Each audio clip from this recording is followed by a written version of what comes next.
All right, welcome in everybody. Alongside me today on the first episode of IUSTV Sports Director's Cut is first our guest, Jordan Gould, one of our feature reporters, and then Andrew Frey and myself, Jackson Kinney. I and Andrew Frey are co-directors of IUSTV Sports this year, so we thought we could go ahead and get the year started in the summer and get some content out there for y'all to talk about and watch. And welcome to the first episode, everybody. How are we doing today? Doing pretty solid. It's great to be here. Just get back in the sports swing of things. I'm honored to be part of the pilot episode here. Hopefully many more episodes to come, but hopefully not many more to come in quarantine. So Yeah, we've got some see. plans for the show, but those will obviously come down the road.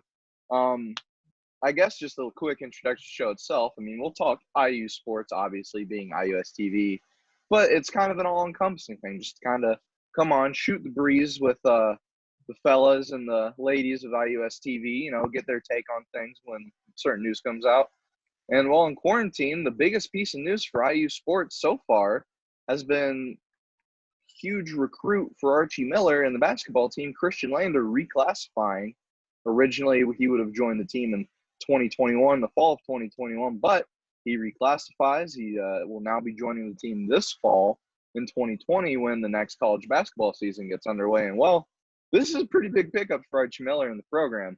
He's only 17 right now, but he's got a bright future, and he's one of the 13th. He's part of the 13th ranked recruiting class in the country now. Oh, yeah, Lander is going to be a huge piece for IU, and to be able to get him that much sooner is going to be great. I know the fans have been starving for that NCAA tournament appearance and to really return to national relevance. And obviously with the COVID-19 pandemic sort of taking out the NCAA tournament, Hoosier fans had that push back one more year. But now to get Khristian Lander along with an incredible recruiting class coming in, not much is really leaving the team from last season either. I mean, all of the starters are returning. So I think this could be a huge step forward for Archie Miller's program. And I think Lander just gives the Hoosiers what they need right now. It's not something – they don't want to keep waiting. And I think that's why Lander is so important. This one-year difference is really just going to speed up that winning mentality. And Jordan, what do you think about this? Because like Jordan said, I mean, IU will bring back all 5 starters, assuming that Justin Smith takes his name out of the NBA draft and returns for his senior year. I mean, just what do you think what it's gonna be like? Yeah, so you think about Archie Miller and his tenure at IU, and you look at really, I mean, how many players? It's been the big kind of debate. How many players have improved under Archie Miller? You look at the stretch forward, power forward, center positions. Those guys have been probably most relatively successful. Deron Davis has shown stretches and flashes of that he can play. Joey Brunk at times this past year in his first year IU did the same. And then there was Juwan Morgan, now 2 seasons ago in his senior year, who I thought really excelled and was one of those leaders on that team. But I think this is such a pivotal recruit for Archie Miller because really the guard play has been lacking. They've been missing that kind of key piece, a guard that can lead the team. Because I mean, you bring in a Romeo Langford a couple years ago, or I'm sorry, yeah, 2 years ago now, and not really that guy who's pass first kind of guy. He's a scorer. I mean that's his mantra. And then you have a Trace Jackson Davis who also played really well and excelled under Archie Miller last year. And now you bring in an Anthony Leo coming up, but focusing on Khristian Lander, he's really that ball dominant point guard that really Archie Miller has been looking for. And now how about this? Something that Bob Knight never did. Recruit 3 consecutive years of Mr. Indiana basketball. You have Romeo Langford, Trace Jackson Davis, and then Anthony Leal. So yeah. It's pretty crazy. And then you, of course, bring on Khristian Lander. I'm excited. You got Trey Galloway. I think this is his best recruiting class to date for sure. Yeah, and I'll throw in there. Think of like the 3 issues that have plagued Indiana basketball these past several years. The ability to find someone to consistently score. When the team's not all around hot, if the team goes cold, no one has been able to really step up. And that's what the Hoosiers are looking for Romeo to do or Devontae Green, and no one is able to do that consistently. I think Lander can do that. Another aspect, as you mentioned, is that consistent guard play. being able to move the ball effectively. I've seen so many plays where, you get one guard sort of stuck at the top of the ball, maybe pass it into the post, a double team, you got to kick it out. They're struggling. And Lander can step up and do that too. And I think the third and the most important maybe is the depth. And Lander not only adds to that incredible draft class, but he comes in with that group of guys. They're going to be able to mold with each other, and they're going to be able to pick up key minutes. I mean, IU's got now 12 scholarship players. Last season, the team was playing with 3 walk-ons. Mm-hmm. So I think the Lander move, getting him in that year early, really helps because he can come in, bring in that depth, he can bring in that consistent scoring, and he can move the ball around. And I don't want to overhype just the one player, but I think the 3 things he has are the 3 things that IU basketball has been missing. Yeah, and I'll bring up one other point here I want to make. I think when you look at recruiting, and if you look at Archie Miller and you want to evaluate him through his first 3 years coming on year number 4, I think it's been the recruiting that's really saved his job maybe to this point.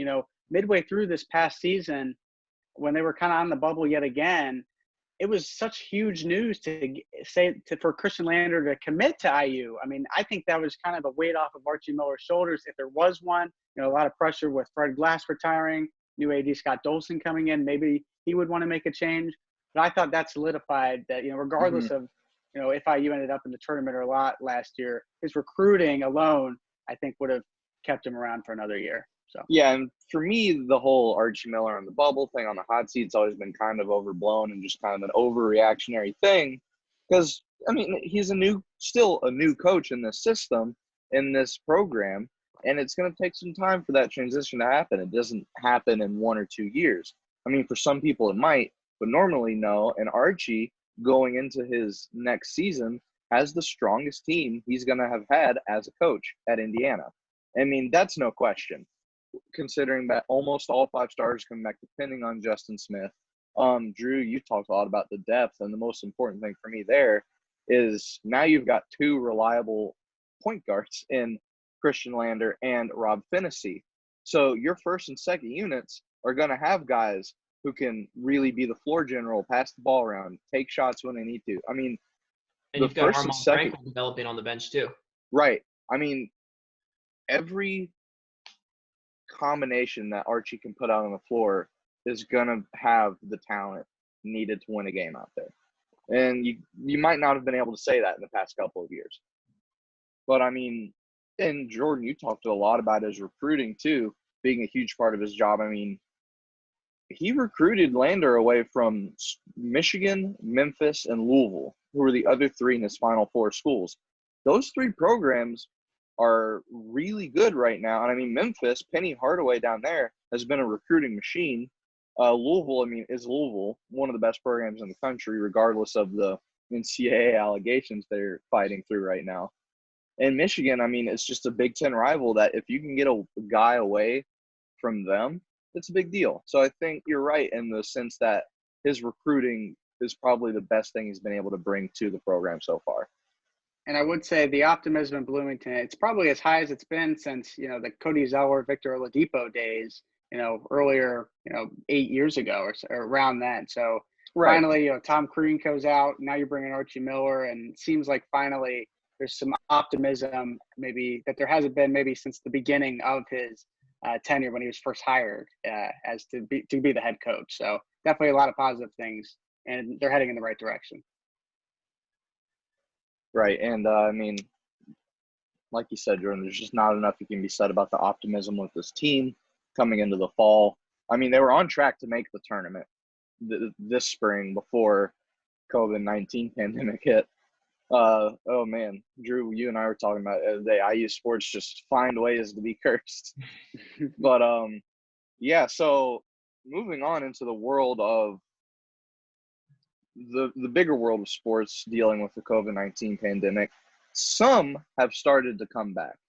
And when you're looking stateside, obviously there's the KBO, which we'll get to, and some sports that have never really stopped, like horse racing or wrestling. And we'll talk about horse racing later.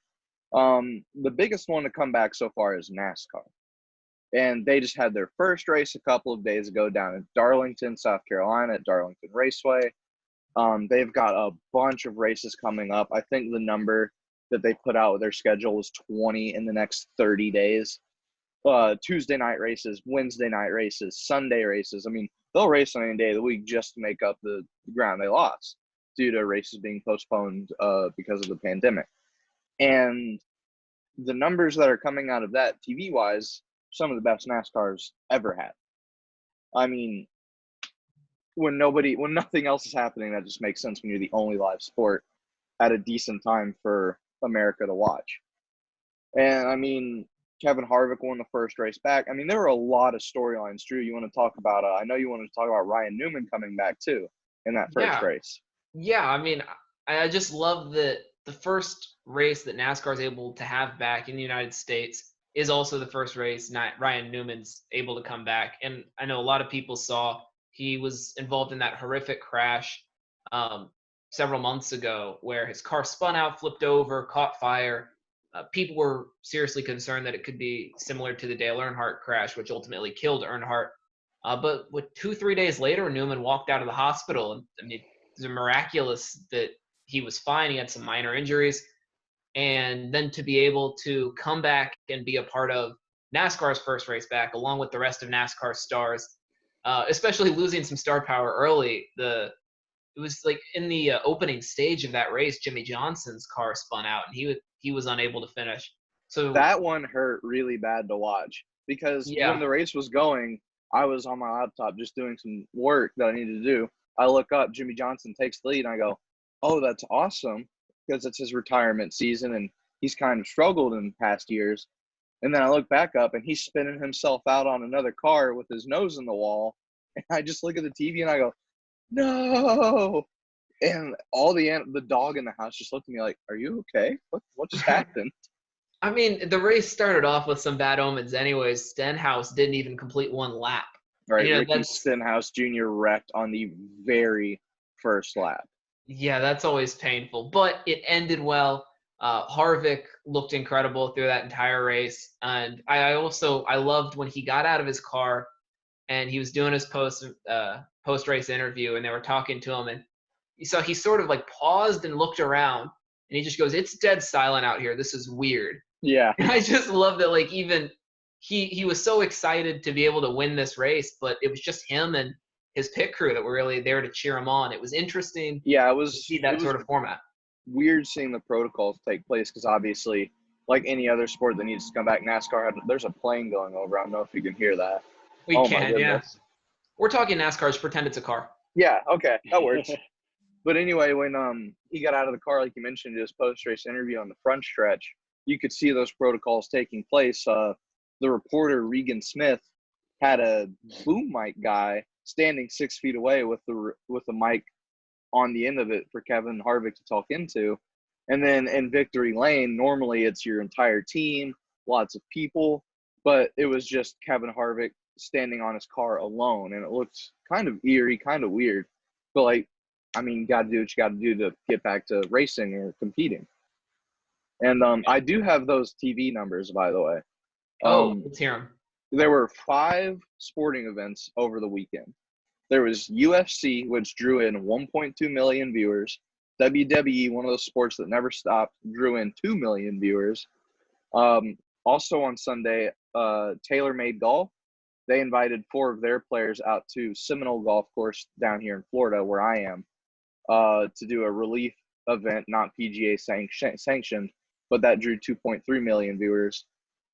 Obviously, The Last Dance on ESPN came to a series finale. And, I mean, if we want to talk about that later, we really should, because that was one of the best sports documentaries really ever made. That drew in 5.6 million viewers. And this surprises me. NASCAR beat it out with 6.3 million viewers over the race. Wow. And those are some of the biggest numbers the sport has seen, like I said, in a pretty long time. Those are the kind of numbers you see for the Daytona 500.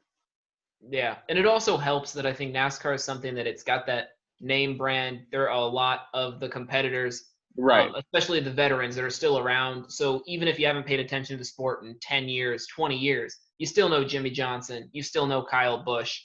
And Brad Keselowski put up a strong finish. Some of these veterans who are still competing at the highest level is able to bring that draw in. Right. And Jordan, I want to know what you think about this because Drew made a really good point that I've been thinking about with the name brand recognition. NASCAR is really not the first sport to come back because UFC has been having fights the past couple of weeks. WWE, sport or not, it's still in the sports world as entertainment. It really never stopped. And horse racing has also been happening. But in my mind, and I'm sure you might agree with this, Jordan, is those three just don't have the same recognition as a sport like NASCAR, who is considered one of the 5 biggest sports in the country. Yeah, and with NASCAR, I think they're really itching to get back because you think the sports world has been at a pause for 2 months. And having NASCAR be the first sport back, at least in America, if you're talking about just major sports, that would be huge. And, the ratings, you said the 6.3, you said it yourself, million viewers. I mean, that's exactly what NASCAR was hoping for. I mean, there's been that decline in interest over the past several decades in NASCAR. The reason being a lot of household names have just retired or walked away from the sport. Right. In the last few years, yeah, that is true. Last year was 2019 was the first year in half a decade really for NASCAR where it saw improvement in ratings because the ratings had gotten to such a low level, all you could really go was up. And now this might create a renewed sense of interest in the sport. NASCAR history, go back to 1979, it was the first ever Daytona 500 aired on television on CBS. And that day, and all along the East Coast, there was a giant snowstorm. So people couldn't go out or do anything. And the only thing on TV was the Daytona 500. And that created a generation of fans. So maybe this does the same thing for the sport and keeps it afloat for the next however many decades.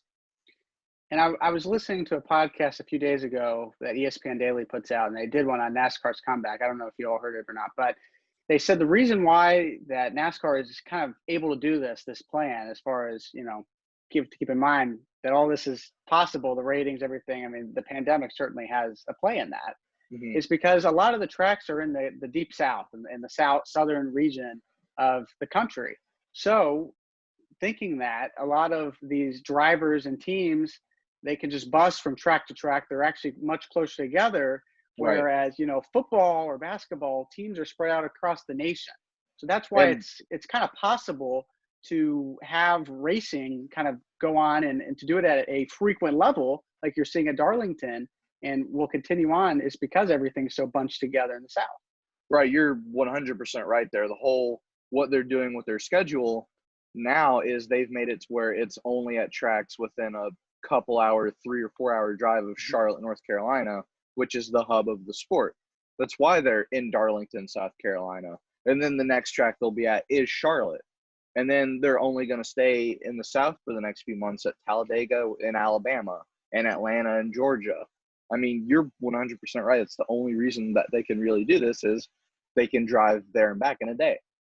Yeah, and that regional aspect is one of the reasons why other countries even are able to get some of their sports up, like Bundesliga in Germany or the KBO in South Korea, while like something like MLB might struggle, having Seattle try and travel to New York, that just cause all sorts of problems for both sides. And that's why you're seeing some of these other countries be able to get their localized, in Taiwan, get their baseball back up and running, the Thai soccer league try and just get their footing. Right. And if we want to move on from NASCAR, you brought it up in your last little thing with KBO. Jordan, I know we've talked a little bit about it, and you don't really have a KBO team. Drew, do you have a KBO team you're kind of following right now? So before the season started, I saw a chart online that just said, like, answer these questions and, we'll tell you which KBO team you should root for. I'm like, all right, I'll give it a shot. And at the end, it said the team that I should root for was the SK Wyverns. And I'm like, okay, Wyverns, that sounds interesting. I don't know much about Korean baseball, but it's an interesting name. It's not one I would have thought of. And I remember in the description, it said something along the lines of, like, your team hasn't had very much recent success in the playoffs, but, it could be your time to shine. And I'm like, hey, they picked the Dodgers. But I was very wrong, because what the Dodgers do is they get to the playoffs, look like one of the best teams in baseball, and then sort of flounder. The Wyverns have one win this season. Yeah, I'm looking at their record right now, and they are sitting at I 1-11. dead last. Yeah, dead last place. So, What is a wyvern? A wyvern is it's a type of dragon. Oh, that's cool. Because I saw the other teams. There's tigers, bears, lions, wyverns. Like what? Right. I figured it can't be a bad pick. It's a cool team. It's a fun name. It was new. It was unique. It sounded interesting. But yeah, it hasn't worked well so far. So if I have to bandwagon a team, I love the Dinos mascot. The Dinos mascot is hard to beat. If you haven't seen a picture, I'll try to Bronchiosaurus or one of those types. Yeah, it's like the long neck one, Bronchiosaurus. I think you might be right, but I'll try to insert a picture of the man himself into this in post. He's accrued a nickname in the United States. He goes by Swole Daddy now. I'm not gonna go that far. Yeah. But the NC Dinos, hard to beat with their mascot. Also, they're number one in the standings at 11-1. Exactly. When I heard the KBO was coming back, I decided to get really into it. And I did my research on a team to pick. I read about all 10. And then I came across the Kiwoom Heroes. They play in the Gangcheok Sky Dome. Probably butchered that pronunciation. It's the first and only dome stadium in South Korea, I believe. They finished runner-up in the entire league last year, losing the Korean series.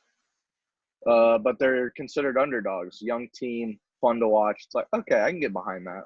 They're sitting third right now in the standings. I feel pretty good about that. So if you need a team to bandwagon, I got you with Kiwoom and the Heroes, Drew. Okay. I'll still hold out for the Wyverns for a little longer. Hope for like a Miracle Mets type situation, but in the meantime, maybe they're tanking. Is tanking a thing in KBO? I think so. I'm sure they have minor leagues, and I'm sure they have the draft. Yeah. But I don't know. How many games have you guys stayed up to watch? Because I'm looking at the times for the games, and they're either played at 5:30 a.m. or 1 a.m. I've watched a few of the 1 a.m. games. I stayed up for opening night, and I remember you had like the whole setup of every game going on. Oh, and yeah. I was watching the ESPN broadcast, and they said it rained out. And I'm like, that seems about right. That they were that they had a rain delay for the first game. Was so weird because there was the rain delay on the ESPN game that eventually got going. Right. And like you said, like I got really into it, and so I was like, cool, I'll watch the Korean broadcast if I have to, but I'm gonna watch the Kiwoom Heroes game. So I pull it up. I had to get a VPN to make my computer think I lived in South Korea so I can actually get the geo-locked broadcasts. It was a whole thing. And then I'm sitting there watching the game. I'm so used to the Korean broadcaster's voice at this point just because I've been watching it. And then they start speaking in a louder tone. I'm like, okay, something exciting is happening, maybe. And then they show a building behind the stadium that's on fire. And then that game goes into a smoke delay in the fourth inning.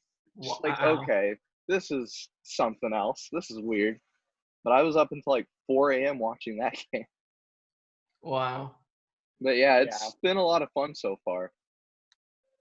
I've stuck to the re-aired broadcast of the KBO League. I just wait till it's they re-air the games at a reasonable time that I'm awake. I don't know. Typically, I like turning those on in the afternoon so I can see what ESPN had to say about it. I know the main broadcaster they have on those games is Carl Ravitch, and he's just in his like basement watching, obviously from a remote location, and it's actually a pretty neat setup. And one website that's been incredibly helpful through all of this, if you guys haven't seen it or anything, but they've had the guy on. His name is Dan, and he lives in Seattle or in Washington. I think Tacoma, I believe. I don't know, but he's at MyKBO on Twitter. And for the past decade, he's been the guy to go to for KBO. So, Wow. like, if you go to mykbostats.com, it's everything you need to know about the league, standings, game, schedule, and it's all in English. So if you're still wanting to get into it, it's pretty accessible through mykbostats and all that. And there are other outlets and such, but this is the best one that I have found. And you told me they play on a 144 game season, so you're in for the long haul there. So Yeah. 1-11 is not that bad. There's still time. Yeah, They there's might still get hope. 40. You never know.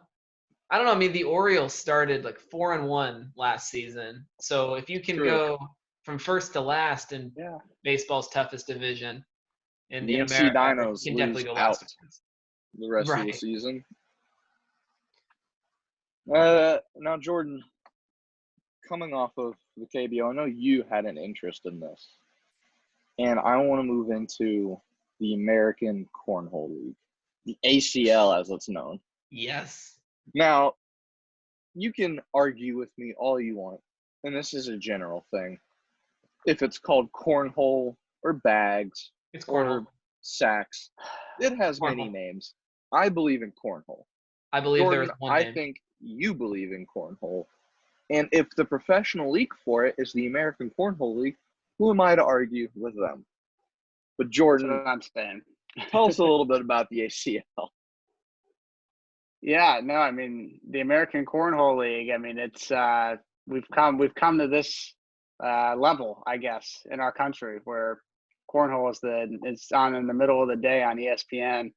And it's fitting because I watched one broadcast. I think I've watched maybe two in the past. I watched it once when the ESPN does the ESPN Ocho thing where they have rock skipping and all sorts of great sports. But that's another debate. And I see the two broadcasters, and one of them just average built, he's fine. The other guy's just got a huge beer belly, and he's like the color guy for cornhole. I'm like, this guy's been to one or two tailgates in his time, played a little bit of cornhole. I'm like, this is what it's come to. I know they have Like a facility in South Carolina, and I'm wondering because I know that's where they did one of the events, and I'm like, no, this facility isn't just for cornhole, I hope, right? Because there's seats and everything around it. Kind of like when the bowling is aired on ESPN. I'm like, Yeah. this is just a regular bowling alley, I hope. Like, they don't just build this for professional leagues, but who knows? So if professional cornhole or collegiate cornhole came to Indiana University, would it be played in Wilkinson? Would that make the most sense? Like where wrestling and volleyball is? I could see Yeah, it that. would be. Yeah, it probably would be. And then for the Big Ten cornhole tournament would be in Assembly Hall, stuff like that. Yeah. Isn't cornhole an intramural sport at IU? I think. I think so. I think you could believe sign so. up. That and table tennis. I think if intramural sports go on as planned, we should have an IUSTV cornhole team. Of course. I mean, I've watched enough ACL at this point. I know the strategies. I understand where to aim. Now, my aim will be way off because I'm nowhere near professional. Mm-hmm. But I can at least tell myself where to try to aim. And that's what I love watching these broadcasts. I'm all in on this cornhole, and I don't know how much time that ESPN will be giving it once there are more like prominent live sports coming back. But in the meantime, I'm enjoying it. I'm soaking it up. I'm learning some of these players' names. I'm following. My sister and I got up and yelled at the TV in the middle of a tournament. But I love the advanced strategy that you hear these commentators talk about is something I've never considered. Just having a cornhole set up in a backyard. Right, because I think you have to angle it to make sure you hit a certain spot. Try and block your opponent's path towards the hole. If you've got one hanging on the edge, you try and drag it in, but you risk it. There's so much. I think we can all relate to this because we're all from Kentucky and kind of the same area of Kentucky around Churchill Downs and Louisville. For me, a huge part of my Derby Day routine is I've, growing up, always been to a Derby party that has cornhole. And so that's where I play the most, is at the Derby party, betting on horses with people I know. And so hearing them, as you mentioned, talk about the strategy and all that, I've been kind of used to hearing that, just not in such a professional manner. I'm used to some drunk guy just going, you have to hit the effing bag off of this and we'll win, and you get your $20 back, something like that. So hearing it in such a professional manner, it's kind of refreshing. It's kind of nice to know that what I'm used to is being legitimized in a way.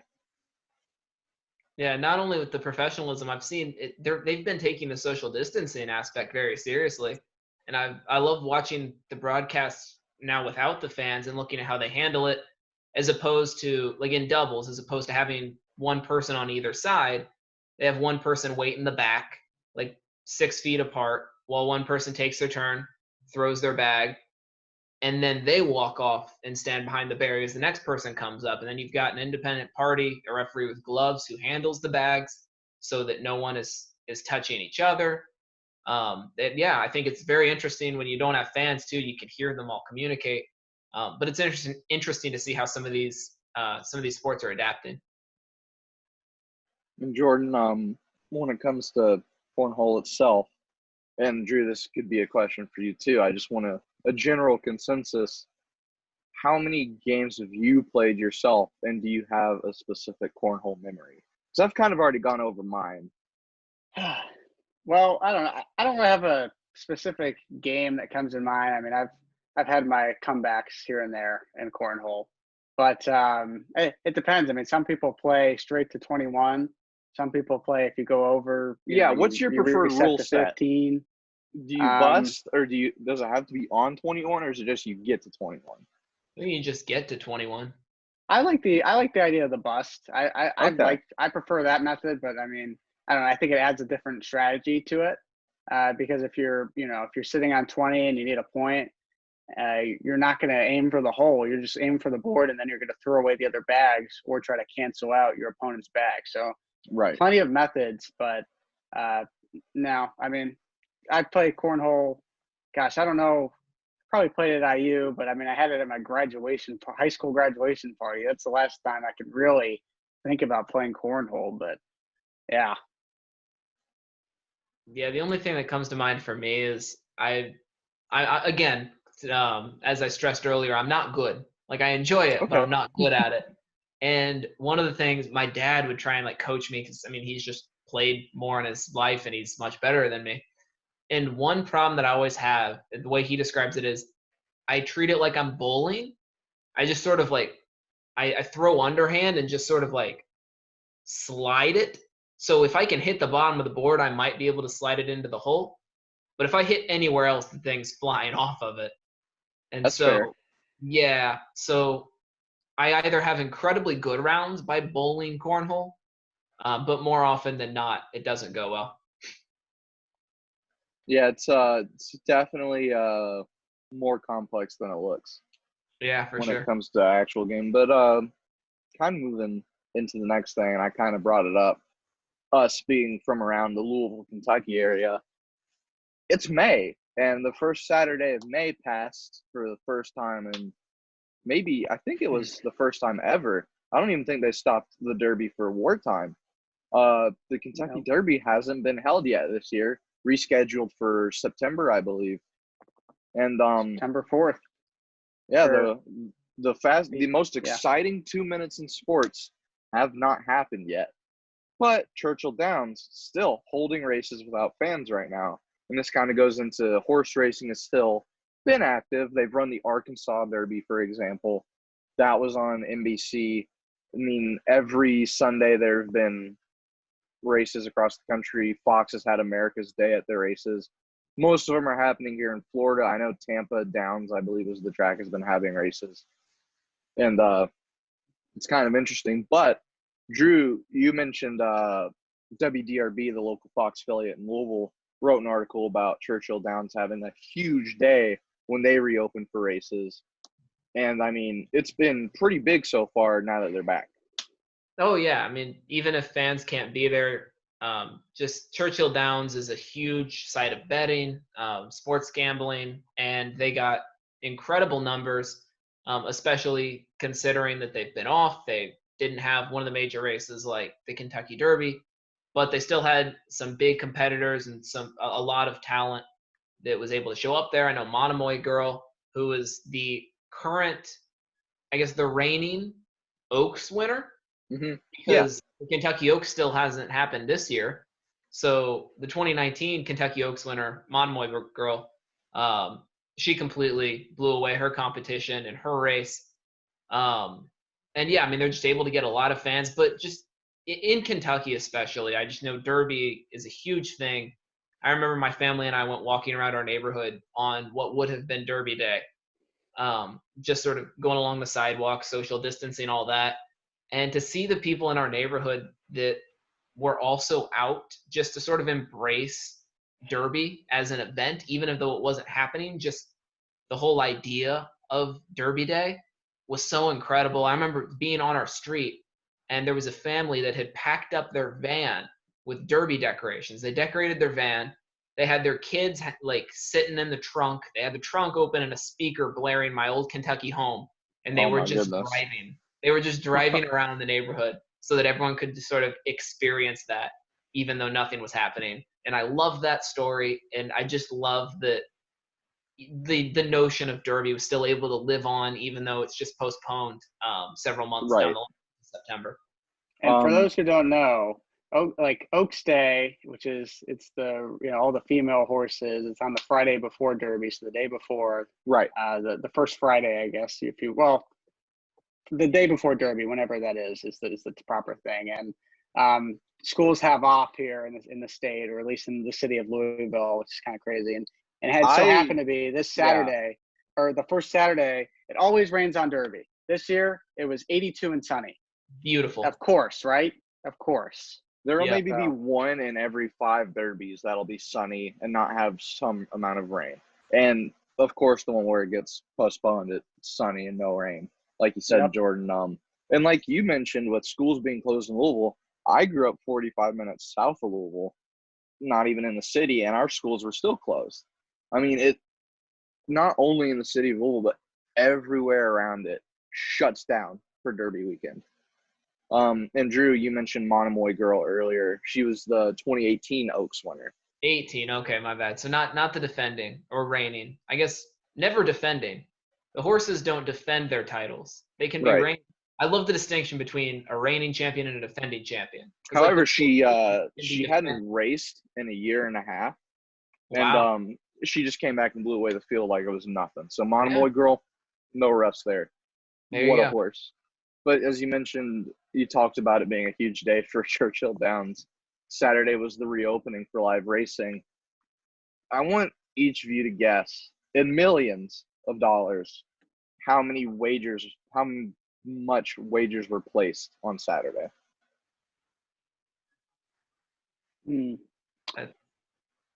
Jordan, I'll go to you first.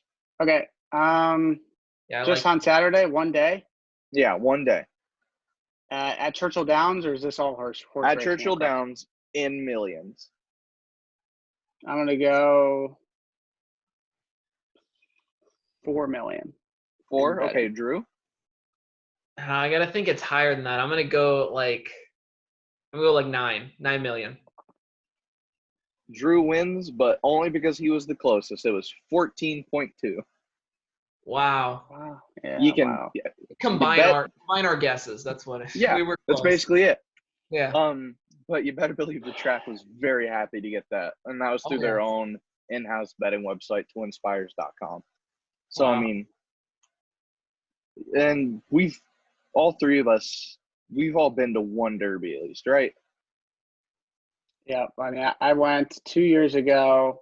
And then, which is the wettest Derby on record. And then last year, Derby's had an odd stretch, guys. Last year, the disqualification, first in history, country house wins. This year, no Derby, maybe. So it's been weird. Yeah, I haven't actually been on Derby Day. I've been to the track. I've been to the track several times, never on Derby Day, but my family always, I guess until this year, would sort of host a group of friends, family, to watch the race from home and get to celebrate that day. All right, I've only been able to go once. It was the year California Chrome won, and I got to sneak into the winner's circle. It's a whole story. Oh, wow. Yeah, it's a whole story. But we have the unique opportunity later in the year to all be together in school for Derby. So you better believe you're going to get us discussing Derby and Derby Day whenever it happens coming up in September. I'm not sure if you guys saw, but I think today they announced, I think it was the Belmont is going to be raced in June, which is usually, well, no, I think, no, the Preakness is second, and then the Belmont's third, I believe. Right. Right? And the Preakness is officially set for October. Yeah. So the Belmont, which is the third race usually, that's going to be raced in June, which will be the first race. And then the Derby, which has never been the second race, is lined up to be that right in the middle. So this is June 20th. Yeah. So this will be all different. I mean, crazy year. There's the possibility that the Triple Crown is won by a horse for the first time ever in the wrong order. So, I mean, that could be pretty neat if it does happen. American Pharoah, the last horse to win the Triple Crown, obviously. Before we start wrapping up, I do want to mention when they did the virtual Derby on NBC on Derby Day, it was like all of the Triple Crown winners, like Secretariat, Seabiscuit, American Pharoah, and it didn't matter. Secretariat blew everybody away. I thought that was neat. It was closer than I thought it would be at the finish line, but I was going to be very surprised if Secretariat didn't win that virtual race because that horse is regarded as the best of all time, like undisputed pretty much. Yeah, and you could never really test it for real, but I think the simulation they did records. Yeah, I think the simulation they did is evidence enough along with the records. Just a couple of quick mentions of other sports around the world coming back. You mentioned the Chinese Professional Baseball League in Taiwan. They're back playing. I know the Baseball League in Japan, the NPB, I believe. I could totally be wrong about that. They're coming back soon, I believe. The German Soccer League, Bundesliga, is back. They played their first games over the weekend. I'm trying to think if I'm missing my South Korean soccer is back. And so far, I think that's about it for notable leagues, at least. I'll throw in there's been a few tennis exhibitions, which I've enjoyed. If you don't know, I'm a huge tennis fan. I love following all of that. And a few American tennis players, actually, Riley Opelka and Tommy Paul are roommates, and they're both top 60 in the world. But they've been quarantined together, and they have a friend who owns a private tennis court in his backyard down in West Palm Beach, Florida. And they were able to set up a 4-person round-robin exhibition tournament with a couple of the European players who are staying in that West Palm Beach area. And they sanitized the courts between every match. They enforced strict social distancing. They had one chair umpire who didn't touch the players. Line judges were off the courts. The only cameras were really drones, and then I think they mounted one on this guy's private tennis court. And then they just played a 4-person round robin tournament amongst each other. And then this weekend, several women's players are going to be doing that as well. 3 Americans and 1 other. And they'll be doing the same sort of type of format, 4 matches, round robin. So I've loved that even within these tiny communities of just one town or one little area in Florida, that some of these players are at least able to get something up and going. Yeah, and that also the couple of TaylorMade golfers did it, not the PGA sanctioned event, but it was still a TaylorMade Drive for Relief. That was the name of the event. It was Rory McIlroy, Dustin Johnson, Ricky Fowler, and a newer golfer on the PGA Tour, already a winner though, Matt Wolff, who just graduated or completed his time at Oklahoma State, was the final of the 4, and they played skins 2v2 team match. I mean, and raised $2 million, $3 million for charity. I mean, it was a great time. It was televised. So some sports are trying to come back in non-official ways, but I know the PGA is still set to come back sometime in June or July anyway. So they're on the way back. And what we're waiting on now is NHL and NBA are trying to figure out ways. Maybe they could do a playoff or finish their season. They're working through it. NHL said they should have a proposal soon. MLB is going through proposals now with a possible start date of July 1st or July 4th after a modified spring training. So the sports leagues around the world are trying their hardest to come back. And sport, or I guess like a lead or a topic that has definitely gained a lot of traction with the pandemic and has been continuing on through it is esports. I mean, ESPN has totally increased the amount of content that they're putting out. I mean, I've been scanning channels. The Madden, they've like shown the Madden championships. You know, they did an NBA 2K players tournament with a bunch of players going head to head, including Hey, and our I'm guy glad you Donovan Mitchell. And I'm glad you brought this up because NASCAR and motorsports did the same thing before they got their official return through iRacing, and Fox was huge in getting that out there broadcasting. I think the agreement between iRacing and Fox was Fox came to them and said, "Hey, we don't want any money for this. We'll just put it out there for free." Like there was a handshake agreement for the broadcast rights, basically. And they've just made it a priority to get something out there for the public to watch. Yeah, and great to see. Well, I think that wraps up episode 1 of the Director's Cut. Drew and I will be back. We'll try to do this twice a week, Tuesdays and Thursdays. Jordan, we'll have you back on. I'm sure you could be on whenever you want, and we'll have other guests on. We are about to send out our emails to our beat reporters for the upcoming fall semester. So when those go out, we'll have a full roster of sports experts for you to come in and listen to. We'll have them on to talk news around IU, around the sports world, really. And we will see you again. Thank you for tuning in. You guys got any last words? Yeah, thanks for having me on. First episode, like I said, and hopefully we'll be all back in the fall. I mean, being in Franklin Hall and Beckley Studio, I mean that's where we do our magic, really. So it'd be great to get back there, and hopefully we can. And you'll see all the great content from all the beat reporters across IUSTV and IUSTV Sports.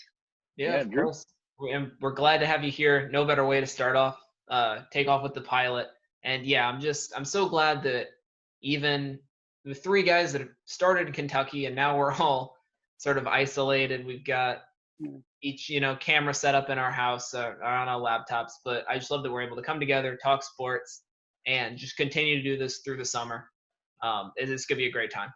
Yep. And I mean, down here in Florida, I can't wait to get back to Bloomington, and then we'll get the summer and the fall rolling. And Jordan, next time you're on, just make sure you cover up that Ohio State pennant. And I know you grew up watching them, but you got to watch out with that, bud. I know. I was waiting. I'm like, someone's going to be offended by this at some point on a Zoom call. So, yeah. It's okay because you have the IU one above it, so it's a superiority thing. Yes, but I can just maybe do my next call like this or something. Yeah. There you go. Block it off. It's red. It looks close enough. Yeah, it's fine. But thank you guys for watching. This has been episode 1 of the Director's Cut. We will see you next time.